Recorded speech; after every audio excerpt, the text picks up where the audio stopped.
At Chicago's fictional Lincoln International Airport, a Trans-Global Airlines, TGA, Boeing 707 flight crew misjudged their turn from runway 29 onto the taxiway, becoming stuck in the snow and closing that runway. Airport manager Mel Bakersfeld is forced to work overtime, causing tension with his wife. A divorce seems imminent as he nurtures a closer relationship with a co-worker, customer relations agent Tanya Livingston.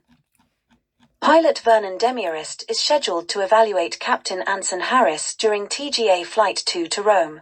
TGA's flagship international service, the Golden Argosy, is being operated with a Boeing 707.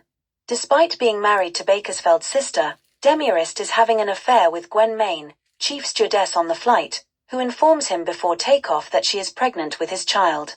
They consider abortion, but Gwen has moral qualms about such a procedure and expresses the excitement she felt upon being told of her pregnancy.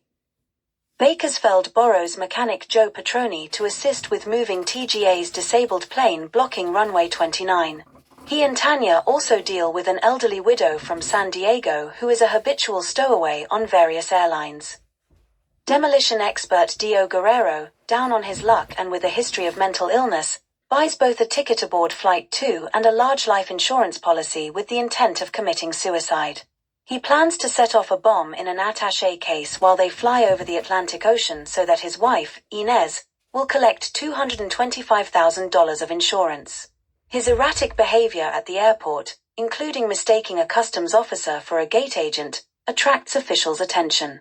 Inez finds a special delivery envelope from a travel agency and, realizing Dio might be doing something desperate, goes to the airport to try to dissuade him.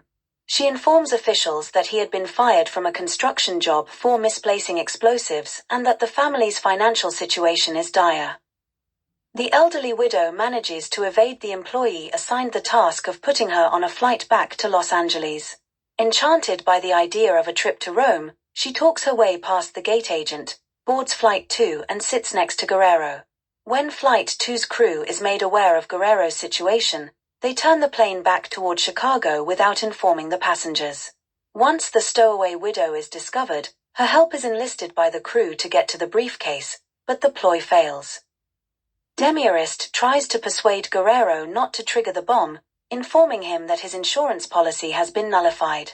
Guerrero moves to give Demarest the bomb, but then runs into the lavatory and sets off the bomb, dying and blowing a 3-foot hole in the fuselage. Gwen, just outside the door, is injured in the explosion and subsequent explosive decompression, but the pilots retain control of the airplane. With all eastern airports unusable due to bad weather, Flight 2 returns to Lincoln for an emergency landing. Due to the bomb damage, Demarest demands the airport's longest runway, runway 29, which is still closed due to the stuck airliner.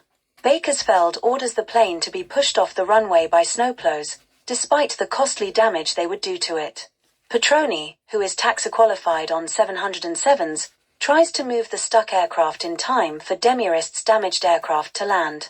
By exceeding the 707's engine operating parameters, Petroni frees the stuck jet without damage, allowing runway 29 to be reopened just in time for the crippled Flight 2 to land.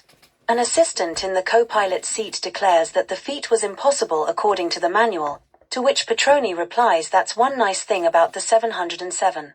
It can do everything but read. As the passengers exit the plane, a hysterical Inez apologizes for her husband's actions.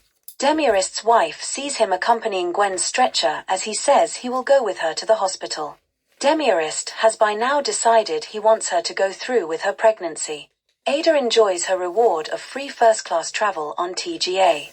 But while arriving at the gate, she laments that it was much more fun the other way. Bakersfeld and Tanya leave together, heading to her apartment for rest and breakfast.